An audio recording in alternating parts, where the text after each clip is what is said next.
नमस्कार मंडळी, मी अलिशा. स्वागत आहे आपल्या यूट्यूब चॅनलच्या एका नवीन व्हिडिओमध्ये. तर बरेच दिवस झाला आपल्या व्हिडिओवर म्हणजे चॅनलवर आपले व्हिडिओ येत नव्हते. का? कारण मी जे रिझन मी पुढे सांगेलच. त्याचबरोबर आजचा जो केक होता 2 टायरमध्ये 1.5 किलो आपल्याला चॉकलेट केक बनवायचा होता.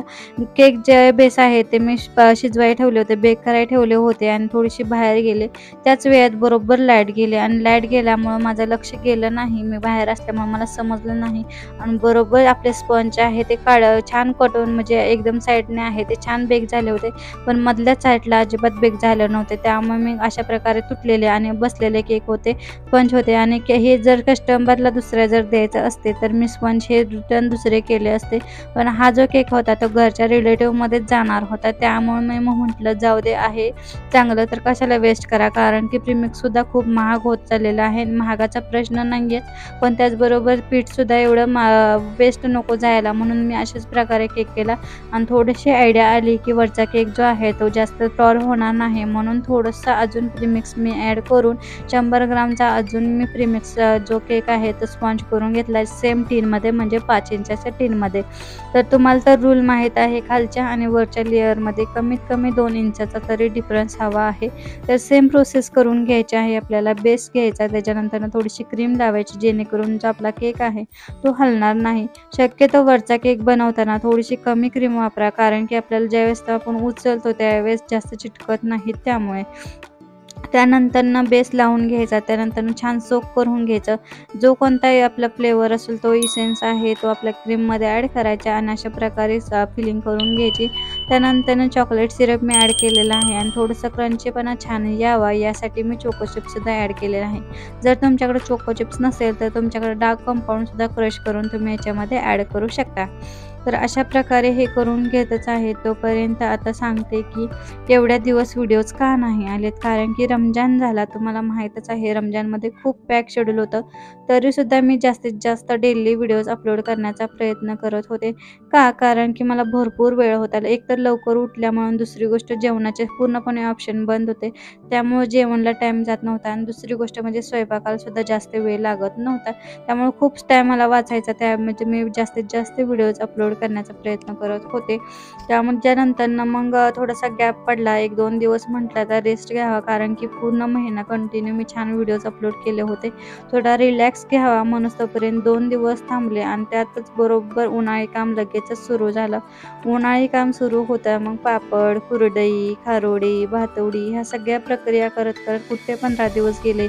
घरची जो कांदा लसूण मसाला असो ह्या सगळ्या प्रक्रियेत कुठं महिना गेला हे सुद्धा मला कळालं नाही. आणि त्यानंतर जिशान थोडासा आजारी होता, त्याच्यामध्ये आपल्याला तिथं दवाखाना असो किंवा गावची यात्रा ह्या सगळ्यामध्ये कुठे दिवस गेले हे कळालंच नाही. मध्ये 2 ते 3 दिवस मला स्पेस भेटली, पण एवढा महिना माझा एकदम ऑफ केल्यामुळे त्यामुळे एडिटिंग करायला अजिबात छान वाटत नव्हतं. मी खूप आळस घेतल्यागत, म्हणजे ते अजिबात मनापासून ही प्रक्रियाच करू वाटत नव्हती. हा व्हिडिओ जी कमीत कमी मी 1 हप्ता 1 ते 2 हप्ते झाले 1-1 सेकंद 2-2 मिनिटाचं एडिटिंग करून शेवटी फायनली आज एडिटिंग करून व्हॉइस ओव्हर करते, कारण की बरेच दिवस झाले गॅप पडल्यामुळे मला ह्या कामात मनच लागत नव्हतं. शेवटी आळसाला लाथ द्यावी म्हटली आणि आपली जी प्रक्रिया आहे ती कंटिन्यू व्हिडिओज टाकण्याची आता सुरू करतच आहे.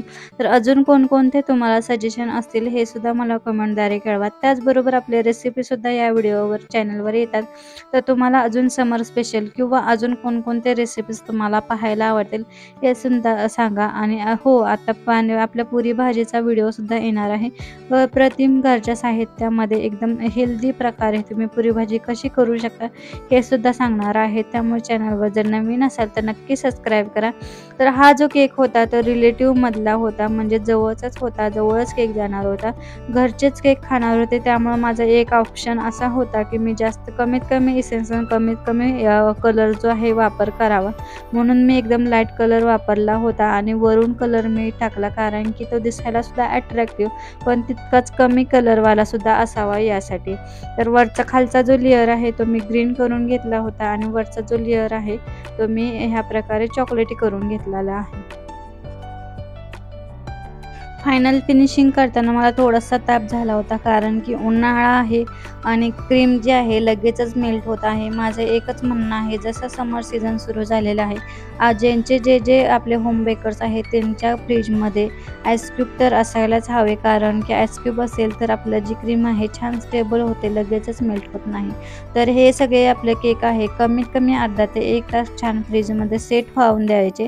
त्याच नंतर मग एक आपल्या ह्याच्यावर लेअर आहे ती करून घ्यायची.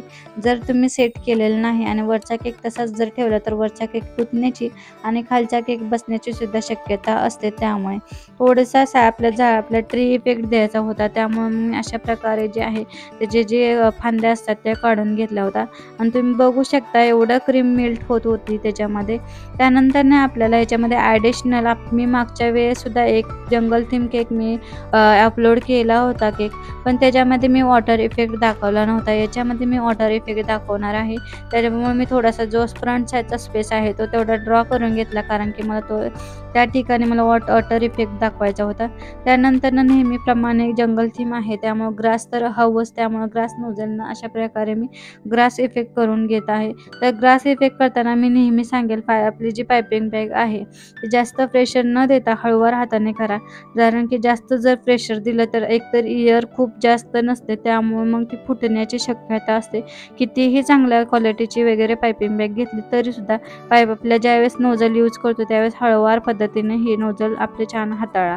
त्यानंतर ग्रास ज्या ठिकाणी मला वाटतो त्या ठिकाणी मी करून घेतला आणि धबधब्याचा थोडासा इफेक्ट देण्यासाठी थोडासा खालीवर इफेक्ट हवा, त्यामुळे मी काय केलं, थोड्याशा वरचा जो स्पंज होता थोडासा मी कट करून घेतला. जी क्रीम होती ती ॲडिशनल ती काढून घेतली, कारण की खालीवर किंवा त्याच्यामध्ये आपलं ज्यावेळेस तुम्ही बघू शकता आपलं नॉर्मली सुद्धा नैसर्गिकरित्या ज्यावेळेस वरून पाणी वाहतं त्यावेळेस आतला दगड आहे ट्रान्सपरंट दिसतो, त्यामुळे थोडासा मी अशा प्रकारे इफेक्ट देण्याचा प्रयत्न केला. त्यानंतर ज्यावेळेस तुम्ही न्यूट्रल जेल बनवता त्यावेळेस त्याच्यामध्ये पाणी अजिबात ॲडिशनल करायचं नाही. जर तुम्ही पाणी ॲडिशनल केलं तर ते छान प्रकारे स्टेबल होत नाही. अजिबात पाणी ॲड करायचं नाही. फक्त जेल कलर जो आहे आणि आपला जेल आणि आपला जो कलर आहे तोच ॲड करायचा आहे. अशा प्रकारे मी याच्या ठिकाणी जो इफेक्ट करून घेतलेला आहे, त्यामुळे जर पाणी जर ॲड केलं तर तो जेल आहे ते पूर्णपणे खाली येतं, फॉल होतं आणि ते जास्त दिसत नाही, टिकत नाही, स्टेबल होत नाही. त्यामुळे शक्यतो पाणी याच्यामध्ये ॲड करू नका. तर विदाऊट पाण्याचं जर तुम्ही अशा प्रकारे केलं तर ते छान इफेक्ट होतो आणि स्टेबलसुद्धा राहतं. तर तुम्हाला जर शक्यतो जर टाईम असेल तर तुम्ही काय करा, ह्याच्या ठिकाणी एकदा ज्या ठिकाणी मी ही जेल आपण वॉटरफॉल करतो त्या ठिकाणी एकदा तुम्ही व्हाईट कलरची क्रीम जर तुम्हाला शक्य असेल तर लावून त्याच्यानंतर जेल करा. जर असं केलं तरी चालू शकतं. जर असं केलं तर एकदम प्रॉपर नॅचरल दिसतं, कारण की तुम्ही बघू शकता नॅचरली सुद्धा आपला धबधबा जर असेल त्याच्या आतला जो टेक्स्चर सुद्धा दिसतं. त्यामुळे मी अशा प्रकारे करण्याचा प्रयत्न केलेला आहे. तर आपला स्पॉन्ज ज्या ठिकाणी आपला बेक झाला नव्हता, खराब झाला होता, व्यवस्थित म्हणजे हे झालं नव्हतं, मग तो स्पॉन्ज न फेकता मी त्या स्पॉन्जचा थोडासा रियूज केला, फेकून दिलेला नव्हता.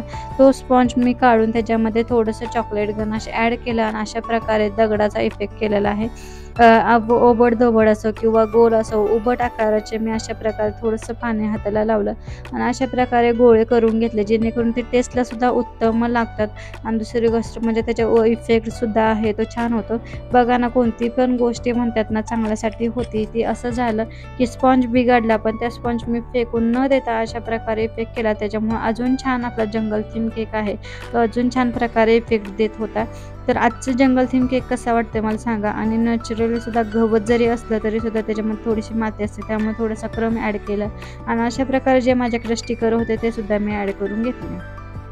तर तुम्हाला अजून कोणकोणते जंगल थीम वगैरे कोणते अजून केक तुम्हाला पाहायचे असेल व्हिडिओज, कोणते केक करायचे आहे किंवा बरेच जणांना काय काय बेक करण्याबद्दल, आयसिंग करण्याबद्दल शंका असतील, ते सुद्धा मला कमेंटद्वारे कळवा. मी म्हणजे तुमच्या प्रश्नाचे उत्तरे नक्की देईल. त्यानंतर मी या ठिकाणी बटरफ्लाय अप्लाय करणार नव्हते, पण ती जी मुलगी आली होती तिला बटरफ्लाय हवे होते, प्लस डॉलसुद्धा हवी होती, पण मी डॉल लावलेली नव्हती. मी डॉल सोबत घेऊन गेले, फक्त बर्थडेच्या टायमाला मी लावली होती, कारण की ती सुद्धा खुश व्हावी आणि प्रॉपर जंगल थीमसुद्धा इफेक्ट राहावा. तर माझ्याकडे अशा प्रकारे नोझल होतं जे पानाचा इफेक्ट देतं आपल्याला. हे जर तुम्ही अशा प्रकारे नोझल यूज केलं तर वडाचं किंवा पिंपळाचं झाड कशा प्रकारे दिसतं अशा प्रकारे जो केक आहे तो आपल्याला इफेक्ट देत आहे.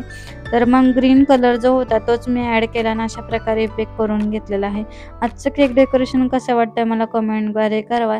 त्याचबरोबर आवडल्यास लाईक करा आणि तुमच्या मित्रमैत्रिणींना किंवा तुमच्या सिस्टर ब्रदरना सुद्धा शेअर करा, बहीण भावासनी, जेणेकरून त्यांच्या बर्थडेला सुद्धा लहान असेल तर अशा प्रकारे इफेक्ट सुद्धा देऊ शकते. किंवा तुमचे एखादे मैत्रीण होम बेकर असेल तर सुद्धा त्यांना शेअर करा, जेणेकरून ते अशा प्रकारे आयडियाजनुसार ज्या मी चुका केल्या त्या करू नये अशा प्रकारे करतील. त्याचबरोबर अजून जंगल थीम केक अगोदरचा आहे त्याची सुद्धा मी लिंक डिस्क्रिप्शन बॉक्समध्ये देत आहे. थोडंसंच आपलं शिमर इफेक्ट करून घेतला आणि फायनली लुक कसा वाटते मला कमेंटद्वारे कळवा. बघता बघता 2 किलो केक झाला होता. व्हिडिओ आवडल्यास लाईक करा, तुमच्या मित्रमैत्रिणींना शेअर करा. भेटू आता पुढच्या नवीन व्हिडिओमध्ये. तोपर्यंत खात राहा, मजेत राहा.